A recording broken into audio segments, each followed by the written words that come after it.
Hello, listen, all you viewers. This is a researcher into medical sciences. My name is Gary Onopite. I want to make a video clip about a particular condition that affects many people in Africa and parts of Asia. And all I do is all about health and wellness. Now, I want to go over to one of the important topics that affect millions of people in Africa and part of Asia, which is malaria. It's a very common disease in parts of Africa and parts of Asia. But we may ask, what is malaria? Malaria is a public health problem in Nigeria, Africa, and parts of Asia. According to National Vector-Borne Disease Control Program, there are about 1.5 million confirmed cases of malaria every year.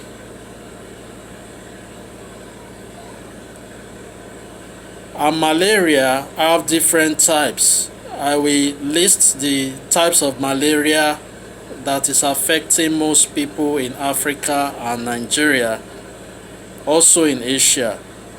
We have Plasmodium falciparum, Plasmodium vivax, Plasmodium ovale, and etc. The most common malaria infections in Africa is Plasmodium falciparum and vivax. So we may ask, what are the causes of malaria? Yes, malaria normally occurs when a mosquito infected with Plasmodium parasite bites you. Plasmodium falciparum causes a more severe form of the disease, and most people at risk of this type is at a higher risk of death. So Plasmodium is the most popular type of malaria that affects most people in Africa.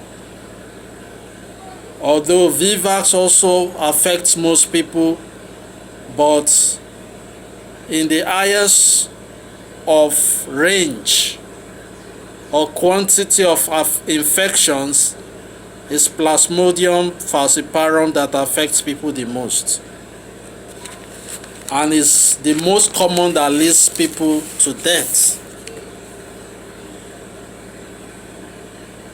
Plasmodium falciparum, when infected a pregnant woman, after the woman delivers her baby, you realize that the pregnant woman also passes this falciparum to her unborn child or to a new young born baby.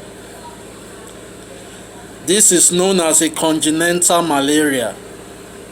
Malaria can be transferred from person to person if a mosquito bites an infected person. Then that person that the mosquito bites, let's say mosquito also bites that same person. The mosquito now collects this parasite from that person's body and transfer it to another person that it also beats. That is how it is being transferred from person to person. What are the symptoms of malaria? It is very important to know these symptoms because many people all around Africa and parts of Asia do feel malaria symptoms. Symptoms like headache, fever, shivering, joint pain, vomiting, hemolytic anemia, jaundice, hemoglobin in the urine, retinal damage, convulsions, coma, bloody stools, abdominal pain, shaking chills, high fever, and sweating. So as I said earlier, Those are the symptoms of malaria, which affects millions of people in Africa and parts of Asia, which malaria is very prevalent. What are the complications of malaria? When the malaria infections become severe, it can lead to some serious health problems, like 1, liver failure and jaundice, which brings about yellowing of the skin and whitening of the eyes. That is the first one. The second one is shock, an immediate drop in blood pressure. So instead of the person's blood pressure to be normal, it drops down. What is the third one? Pulmonary edema, a situation whereby there is buildup of water in the lungs. And the fourth one is acute respiratory diseases syndrome. The fifth one is abnormally low blood sugar, known as hypoglycemia. While the sixth of the complications is kidney failure. The seventh of the complication is swelling and rupturing of the spleen. While eighth is dehydration. Diagnosis and test. A situation whereby you feel symptoms of all this range that I just mentioned, it is very important and vital for you to go for blood tests in the lab. The blood test can reveal if you have the parasites. Treatments and medication.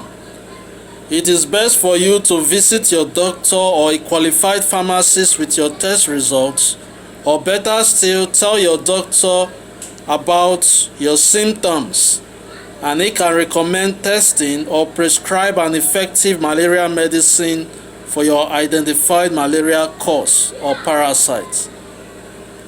Most commonly used medications for malaria is artemether-lumefantrine, known as Coartem, atovaquone proguanil, known as Malarone, is the new medication that have been produced, but it's not very much available in parts of Africa. You also have mefloquine, known as Lariam. These are some of the medications used in treating malaria. But since we have come to know some of the symptoms and the diagnosis and treatment of malaria, is there any way we can prevent malaria parasites? Yes, there are many ways to prevent malaria parasites.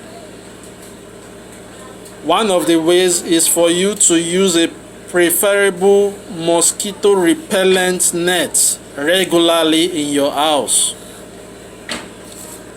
That is one of the ways. Then you also use long sleeve shirts and trousers before you sleep at night. Then the third way is to keep your environment dry from clogged waters. And fourth way is for you to keep your environment clean so that there is no dirt or clogged waters in the environment that will make mosquito to breed, thereby giving birth to more mosquitoes that will come into your home and bite or infect anybody in the house. Then another way is to use mosquitoes insecticide in your house. So you have to fleet your house, close the windows and fleet properly. Use a proper mosquito insecticide that will kill the mosquitoes. After 30 minutes, you can open your doors and windows. Then you have to keep your house ventilated by using fans, air conditions, always in the house so that mosquito does not in any form bite you. You can also make use of window screens, that is nets, window nets in your houses or in your house, in your door and all parts of the rooms in your houses. So when you do all this, you realize that you will be able to challenge malaria. This is some of the helpful tips you can use in challenging malaria and preventing it. Thank you. Looking further for other medical examinations that will benefit you in your homes.